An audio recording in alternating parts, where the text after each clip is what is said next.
Here's some shock news for you. Creating a budget for your business has nothing to do with being an economist, has nothing to do with being a spreadsheet ninja. In fact, the real reason most business owners hate budgeting is because they think it's about maths and they think it's about spreadsheets.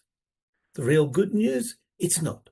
Budgeting is about control, it's about clarity, it's about being able to say, I'm not running my business just to survive another month. I'm planning for it to grow for the next 12 months and beyond. If you don't have a budget, then let's be honest, you're not running your business is running you.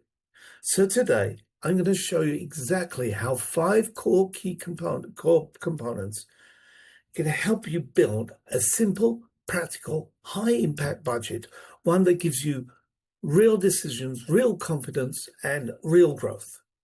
Now, last week we talked about the ingredients, targets, KPIs, time, resources, sales planning, etc. Today we're cooking that whole thing into a usable, workable system. I spent decades inside businesses, from massive manufacturing operations to one-person consultancies. I've seen budgets that have saved companies, and I've seen budgets that have nearly killed them. So this video, you're going to get this distilled version, only what works. Let's quickly have a look at 2 case studies. A large manufacturing company where I used to work, we built an annual budget that the process commenced up to 6 months before the year had even started. Sales forecasts, equipment needs, staffing, all locked in by November. And year after year, the actual results were within 2% of the plan. Why? We were not afraid to cross the questions that rock. Because clarity and detail, I repeat yet again, clarity and detail beats chaos every single time. Case study number 2, my own business, small team, limited hours, no luxuries of extras, but every year, targets, workload, resources are mapped out. No guesswork. And it works, more or less, unless a war, a pandemic, or meteor hits. And I'm about to do it this coming week. The 5 tips. Now stay tuned for some surprises, because they are designed to lighten your burden. But where to start? You're going to need a spreadsheet, Excel, Google Docs, otherwise, whatever. Be smart. If you do not know how to do this, and not everyone does, or you don't have the patience to do it, get help now. Because just as you would help others, so others will help you. And then once done, once you have that spreadsheet in place, the 5 tips will flow easily. Tip number 1, start with sales, not expenses, sales. Everyone thinks budgeting begins with expenses. They are wrong. You start with sales, because sales determine everything else. And don't forget the old formula. Sales equals price times quantity. And this formula hasn't changed in thousands of years. You do not need to know the future. You just need to have some reasonable, conservative estimates. Play with the numbers. What if my price is 10 or 11 or 9? What if I close 20% fewer deals or otherwise? Be conservative on revenue. Be generous on expenses. And this alone saves people from disaster. Now, if you think that this is already beginning to help you and you feel good about this, please can I ask you to hit the subscribe button. It only takes 2 seconds, and next week's video will build on today's themes and take you further into the world of cash flow.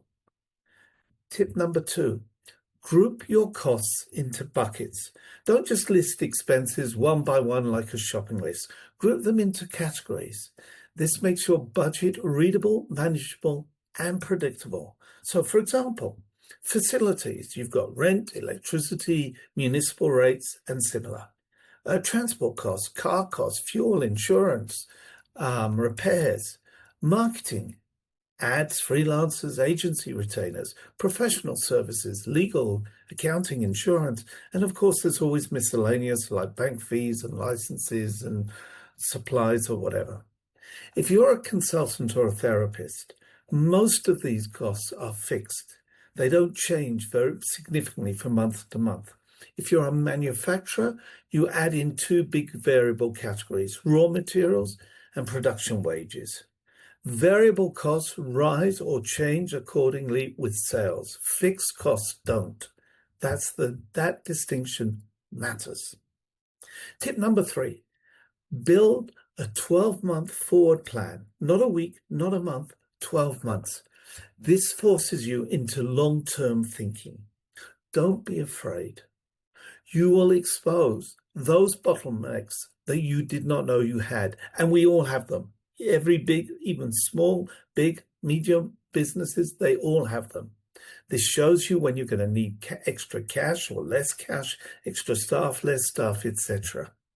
A business owner who plans 1 month ahead is purely reacting. A business owner who plans 12 months ahead is leading. Tip number 4, stress test the numbers. Once you've got your sales and expenses laid out, you're not done. Now ask yourself, what breaks if this goes wrong? Test scenarios. What if sales drop 15%? What if material costs suddenly rise 10%? What if you lose one of your major clients? A budget isn't a prediction, it's a weapon. Stress testing sharpens that blade. Now, the final tip here is converting your budget into monthly KPIs, key performance indicators, because this is what makes your budget real. They turn goals into instructions. So, for example, the number of sales calls you need to make per month, how many billable hours do you need, what profit is you are adopting per hour or cost per unit. A budget with KPIs is a business plan. Now, here's one big must-do. Review monthly, adjust quarterly. If you create a budget and then don't look at it for a year, congratulations. You've created art, but not a management tool. Review your numbers every month. Ask, where am I off? Why? What can I do to fix it? Tweak assumptions. Move targets. Shift resources. A living budget creates a growing business. Now look, your budget, I said it before and I'll say it again, isn't just about predicting the future. It's about owning the present right now and thus enabling you to make better decisions for the future.